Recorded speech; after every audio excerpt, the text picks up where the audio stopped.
Okay, we're going to now talk about finding the distance of segments and finding the midpoints of segments. So the first way we're going to look at distance today is if we're given 2 points on a coordinate grid. The easiest way to find the length between those, the distance between those, is by using Pythagorean Theorem. Let's review Pythagorean Theorem from your past. Remember, we have to have a right triangle in order to use Pythagorean Theorem. And we'll talk about the right triangle part on our grid in just a minute. But the formula for Pythagorean Theorem, and I want you to write it above here, is a squared plus b squared equals c squared. Remember, a and b are the legs of the right triangle. C is your hypotenuse. So let's review that. Go ahead and go to your graph, and let's create a right triangle. So go straight down from B, creating one leg. Go to the left to connect to A, that's your second leg, and then connect A to B, and that would be your hypotenuse. Now what makes it nice on a coordinate grid is we can simply count the length of those legs. If it's diagonal, you cannot count it on a coordinate grid. But because the legs are vertical and horizontal, it makes it easier to count. So zooming in, we can say 1, 2, 3, 4, 5, 6, 7, 8. So the length of that leg is 8. We can go across to the A and say 1, 2. The length of that leg is 2. So we now have our A and our B for Pythagorean Theorem to plug in. We're trying to find C, our hypotenuse, the length of AB. So let's plug that in and say 2 squared plus 8 squared and equals c squared. So 2 squared is 4 plus 8 squared is 64. Combine those like terms and it gives us 68. But we want c by itself, so we have to square root. Both sides, cancels that out. Now, is 68 a perfect square root? No, it's not. And we cannot leave it without reducing our radical. So reduce your radical. Remember our factor tree. What's a factor pair of 68? First one that comes to mind is 2 and 34. 2 is prime, so it's done. Now let's look at 34. We can break that down.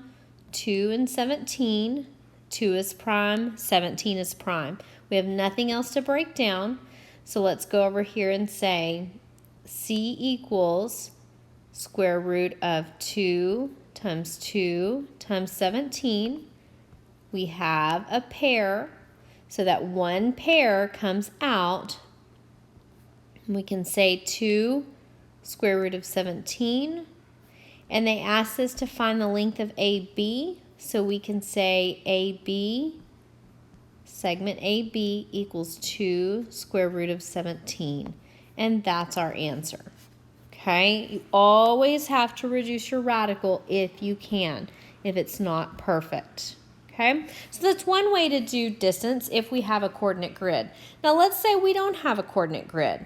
We have what's called the distance formula. You can use the distance formula in a coordinate grid, but you cannot use Pythagorean Theorem without it.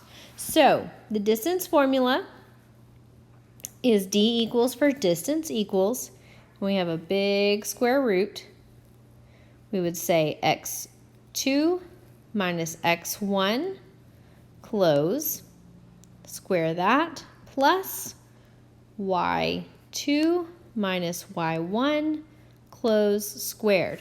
Now, notice those 2's and 1's right here that I'm going to highlight are at the bottom. They're not exponents. They're just labels to say, okay, this is the second x given, this is the first x given. So let's look at example 2 down here. It says find the distance between coordinate 2, -1 and coordinate -2, -3. So let's label our coordinates here. This is our first ordered pair right here. So we would say x1, y1. This is our second ordered pair given. So we would label it x2, y2. That now makes it easy because now we know where to plug stuff in. That 2 is going to go here.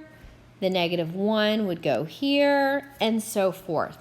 So let's go down here and plug these values in. So we're going to say D equals our big square root. And so let's substitute. X2, we look down here, we said X2 was negative 2, right here. So negative 2 minus our X1 was 2, close parentheses squared, plus our Y2 down here we said was negative 3, minus Y1 is negative 1. Well, what happens when you say minus negative 1? They cancel each other out and become a positive. So now we start solving. Think of PEMDAS, parentheses, exponent, multiply, divide, add, subtract. Well, we want to work with those parentheses first. So let's bring down our square root and say, okay, what's negative 2 minus 2? Negative 4. Okay, leave that in parentheses. It does make a difference when you're solving these problems. Plus, negative 3 plus 1 gives us negative 2. Now, when we square something, what happens to the negative? It always disappears, and we want that to happen because distance is always positive. We talked about that in the previous lesson. This is where the negatives get canceled. So negative 4 squared is the same thing as 4 squared, so that would be 16, plus negative 2 squared, same thing as 2 squared, which is 4. So that gives me, when I combine it, square root of 20. Is square root of 20 a perfect square? No. So let's see if we can break it down. So what's a factor pair that comes to mind? Mine would be 4 and 5. You could do 10 and 2. Either one will work. 5 is prime, so I'm done with that. 4 is not. Let's break it down into 2 and 2. But those are prime, so I'm all done there. So we can now say, okay, distance equals square root of 2 times 5. We have a pair. Where do pairs go? They go on the outside. So it becomes 2 square root of 5. And that's the distance between those 2 points. We would have gotten the same thing if we would have gotten a coordinate grid, graphed those points, and would have done Pythagorean Theorem. Okay, those two formulas are very, very similar. If you see here, looking at your distance formula, look at this as I talk about it. When we do Pythagorean Theorem, we say a squared. This right here circled in blue is like saying a squared plus b squared. This right here circled in green is like the b squared. A squared plus b squared equals c squared. What do we always do at the end of Pythagorean Theorem? Square root. What did we do at the end of distance formula? Square root. Very, very similar formulas. Okay, so let's look at example 3. Now, again, we want to label. Well, as we start labeling here, x1, y1, x2, y2. What do you notice here about x2? It's a variable, not a value. And so we have to do the process a little differently. Still using the formula, we're just working it a little differently. Notice also that they gave us what the distance is. Okay, that's important. So let's rewrite our formula here. I'm going to zoom in. Distance equals, it's always important to write your formula in geometry. y2 minus y1. Okay, now we're going to substitute. Makes it easy. We can see here that we said who was our x2? A. So we can plug in the A for x2. I'll come back to the D in just a minute. Minus, who did we say was x1? 2. Close squared. Plus, who was y2? Negative 4.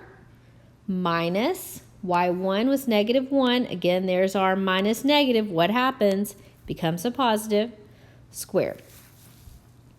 Now, if you were to just give that, there's no way to solve it because you have a variable. We have to have something in for the D for us to be able to solve that. And they gave us our distance is 5. So we're going to stick that here. Okay? So let me show you the order that you're going to solve this. Now, my brain says I want to get rid of that big square root. And how do we get rid of square roots? We square something. They're opposites. They cancel each other out. So if I square this whole side, then I have to do the same thing to the other side and square that. That will cancel your square root. Now, what is 5 squared? 25. So now I have this equation here.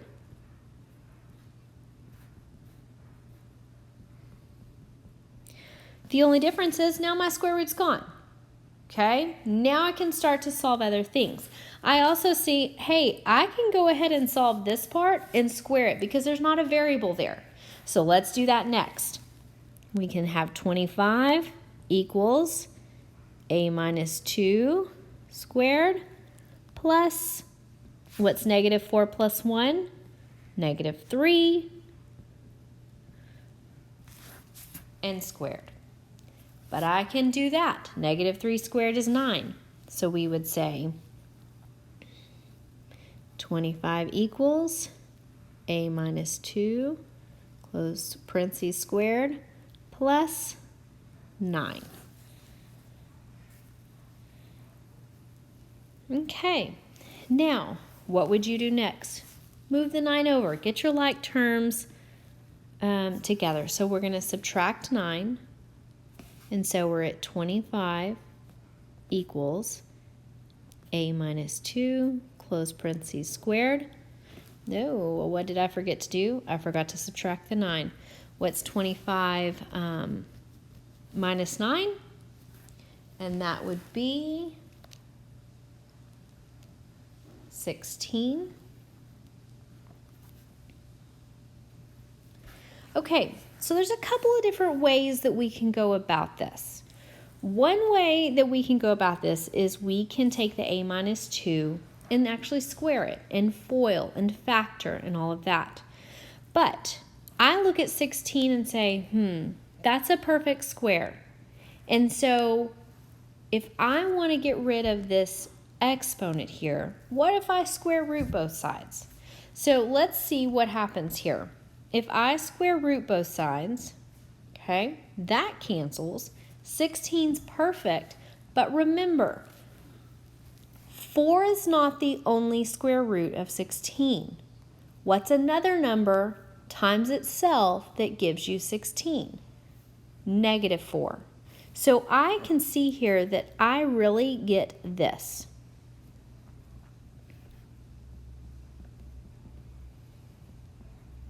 Okay, again, when I square root something, I really get two answers, 4 and negative 4, because when I square both of those, I'm still back to a positive 16. Now I have two solutions that I could possibly have. So let's solve both of those. So if I take this first one, 4 equals a minus 2, and I add 2 to both sides, a would equal 6. Same thing on the other side. Add 2 to both sides, and a would equal negative 2. When you do a problem like this and you're looking for a coordinate and not the distance, you are going to get two solutions because when you square root that number, you get two answers, okay? If you want to see it done where you FOIL and factor, go to the notes section in my Google Drive and you will see it worked out that way, okay? This one's just a little bit faster. So now we're going to switch gears here and talk about midpoint. We just talked about the length of the line. Now let's find the middle of the line. Midpoint, think of middle, and you can see the definition there, a segment equidistant from both endpoints. So a point on a segment equidistant means equal distant from both endpoints. So let's draw a quick little sketch. Start with a segment. Okay, let's name it. I'm just going to name it segment AB. And I'm going to put a point there in the middle, and I'm going to call it M for midpoint. I have to now show that M is a midpoint. If I do nothing else, I have not proven that M is a midpoint. So to prove that you have a midpoint, we're going to put little tick marks between there. That shows that segment AM is now congruent to segment MB. Okay? Put the tick marks to show your congruency. If they had told you that M was a bisector, you would have done the same exact thing. It means that it's in the middle. Okay, so we're going to look at midpoint two different ways. One, let's just say we have a number line and we're looking for that midpoint. So you might be given a number line, you might not. You can always draw one if you don't have one. If you don't want to worry about drawing one, here's the formula you would use. A plus B, notice it's lowercase a and b, just means the two endpoints, divided by 2. Think of it like an average. An average is where it's in the middle. Think about your grade average. When we add them all up, divide by how many we have, that gives you your average. If you're talking about a segment, you have two endpoints. Add them up, divide by 2. So let's practice that here on example 4. It says that the coordinate of the midpoint of segment AB on a number line is 3, and point A is at -2, find the coordinate of B. Well, what's different about this one? Did they give you the start and the stopping point? No. They gave you one start point and the midpoint, and we have to figure out where point B is, the end point. So let's write our formula down. Midpoint equals A plus B divided by 2. Okay? We know our midpoint is 3, so let's replace the M with a 3. We know our starting point is at -2, so we can plug that in for our little a. We don't know the b because that's what we're looking for, divided by 2. Now let's talk about how to solve an equation like this. We talked about this when we talked about equations. We always want to get rid of our denominator first. So the opposite of dividing by 2 would be to multiply both sides by 2. It cancels that out, and we would also multiply that by 2. So now we have 6, because 3 times 2 is 6, equals, the denominator canceled. Do not multiply anything on the top there by 2. Just bring it down. Okay? Add 2 to both sides. And so your B would be at 8. Okay? If you had a point at -2 and you have a point at 8 on a number line, the middle is 3, and that's the information they gave us. Okay, now let's say we have a coordinate plane. How are we going to find the midpoint when we're given x's and y's? Luckily for us, the midpoint formula is very similar to one we did with the number line. So midpoint equals, we have x1 and x2. We would add those and divide by 2. And again, x1 and x2 are just labels, not exponents. And the same thing with our y's. y1 plus y2 divided by 2. That's all you have to do. So let's start here with this example 5. Find the midpoint between these 2 points. Very simple problem. All we would do is start with labeling. x1, y1, x2, y2. Always in that order. That's never going to change. So now let's just plug it in. Midpoint equals, who are x values? We can see here, there's an x and there's an x. So -11 plus 8 divided by 2. Who are y values? There's a y and there's a y. 3 plus -7, or 3 minus 7, divided by 2. And now we're just going to solve that. So what's -11 plus 8? That would be -3 over 2. What's 3 minus 7? -4 over 2. Can I solve those? Can I divide -3 divided by 2 evenly? Yes, it's going to be a decimal, so if that happens, you can leave it as a fraction or you can write it as -1.5. Either one would be accepted. And can we divide -4 by 2? Yes, and that gives us -2. That's all you have to do for midpoint. Add your x's, divide by 2. Add your y's, divide by 2. Okay? Let's practice another one.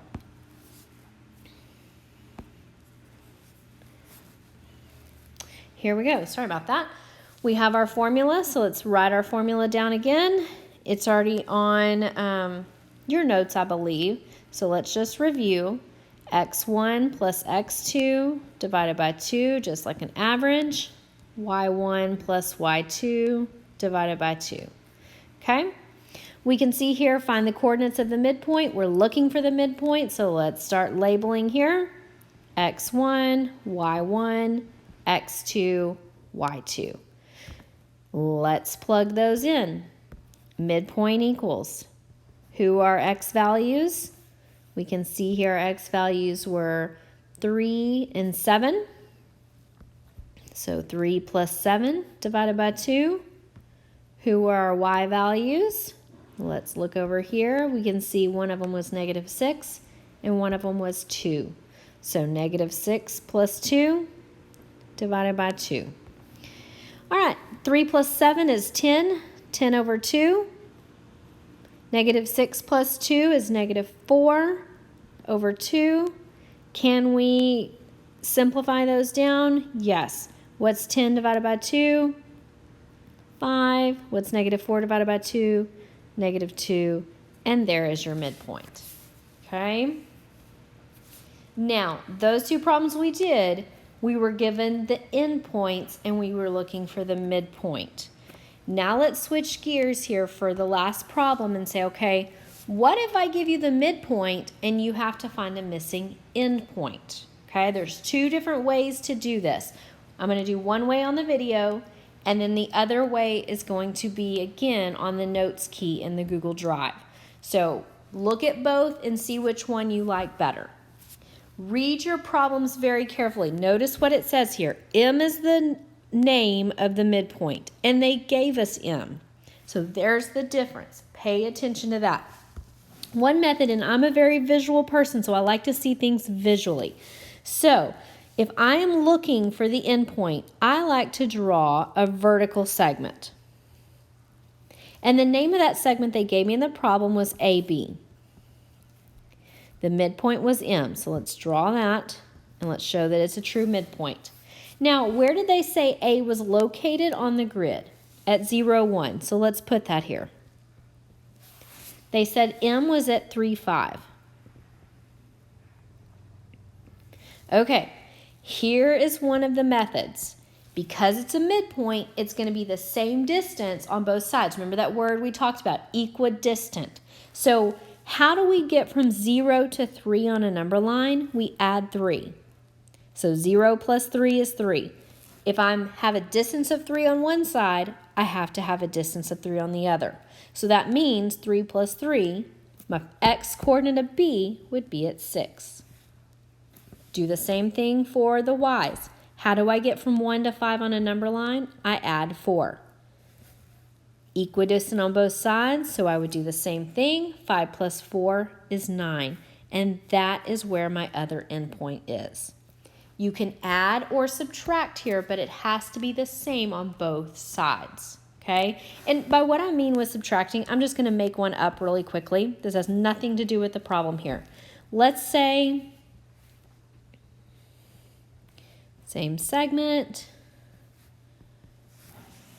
Let's say that A is at 0, 1. Again, I'm not going to go crazy with my numbers here. Let's say the midpoint is at -2, 3.